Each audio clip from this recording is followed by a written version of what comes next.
Tu vois ce moment où tu grimpes un bloc mais tu comprends pas du tout ce que tu dois faire? En fait, c'est parce que tu lis mal le bloc. Mais bonne nouvelle, t'es tombé sur la bonne vidéo et je vais t'expliquer comment bien lire un bloc pour que t'aies plus du tout ce problème-là. Et sinon, moi c'est Thomas et du coup je suis ouvreur à Vertical Art à Lille. Donc en gros, il existe deux types de lecture en escalade. La lecture anticipative et la lecture réactive. Elles sont totalement différentes. En gros, la lecture anticipative, c'est tout ce que tu vas faire avant de grimper le bloc. Tandis que la lecture réactive, c'est la lecture que tu vas avoir pendant que tu grimpes le bloc. Et du coup, ça, c'est totalement différent.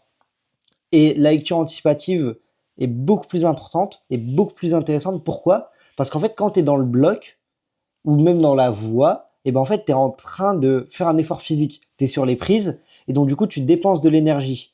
Et du coup, si tu dois commencer à lire le bloc ou la voie en même temps que tu es en train de grimper, tu te doutes bien que ça va être quand même assez compliqué. Et du coup, c'est pour ça, ce qu'il faut faire, c'est vraiment anticiper au maximum pour du coup avoir le moins possible à devoir réfléchir durant le bloc ou durant la voie. Et l'idéal, c'est même de tellement anticiper qu'en fait, quand tu vas grimper dans la voie ou le bloc, et ben en fait, t'es quasiment aucune lecture à faire et tu saches exactement ce que tu vas faire. Et ça, c'est vraiment le summum de la lecture. Et c'est pour ça qu'en gros, si jamais tu regardes des grimpeurs très très forts dans des compétitions, vraiment, tu as l'impression qu'en fait, ils ont déjà grimpé le bloc ou ils ont déjà grimpé la voie. Parce qu'en fait, ils font aucune erreur. Pourquoi? Parce que c'est devenu des maîtres en lecture et surtout, ils arrivent à tout retenir. Et du coup, pour apprendre à tout retenir, ça c'est super simple. Il faut juste pratiquer, pratiquer et pratiquer. Et vraiment te forcer à lire à chaque fois.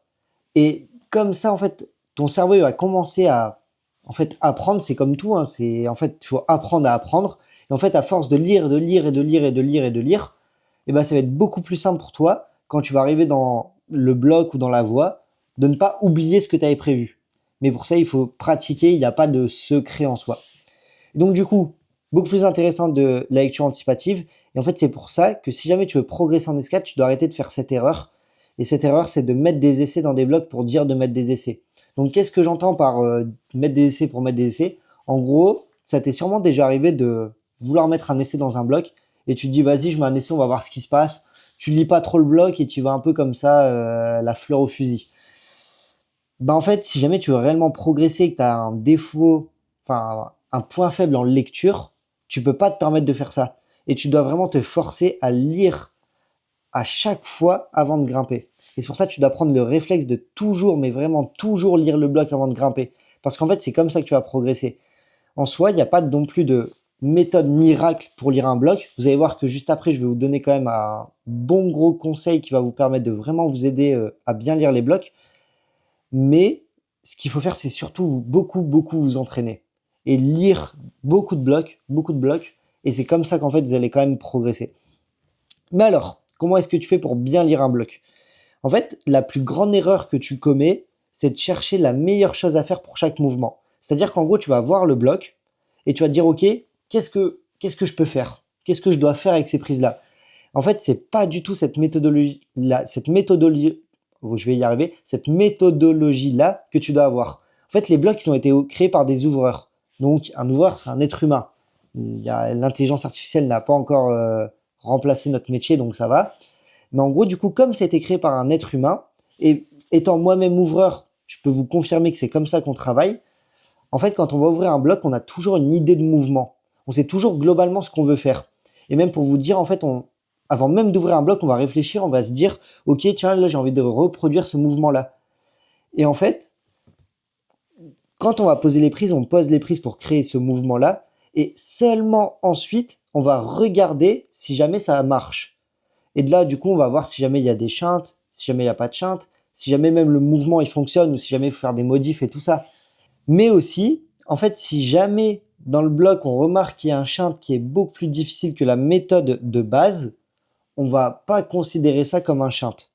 Imaginez par exemple, je veux faire un move où l'objectif c'est de lancer, enfin faire une cordeau par exemple. Et au final, on peut s'arrêter dans une des prises de la cordeau, mais en fait c'est extrême de après repartir pour faire la suite du bloc par exemple. Et bah de là, on va pas considérer ça comme un charme parce que la méthode est plus dure que ce que nous on a voulu prévoir. Enfin, que ce qu'on a prévu. Alors vous allez vous dire, mais pourquoi est-ce qu'il nous raconte tout ça?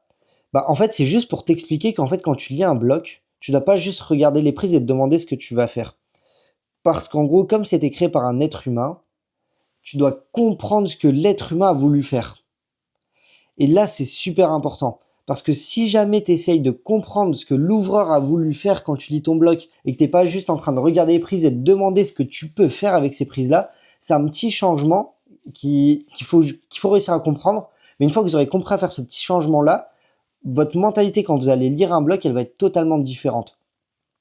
Par contre, ça marche pas en extérieur. Parce qu'en gros, en extérieur, étant donné que les prises n'ont pas été posées par un être humain, là oui, tu vas avoir différentes prises à ta disposition et tu dois réussir à trouver la meilleure manière pour grimper le bloc, enfin le plus facilement.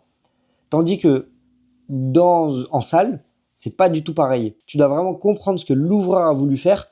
Pourquoi? Parce qu'en fait, généralement, et je dis bien généralement, et c'est pour ça que je le souligne, c'est ce qu'il y a de plus simple. Parce qu'en gros, les chintes, on va toujours prévoir pour que soit ce soit plus dur, soit on puisse pas chanter.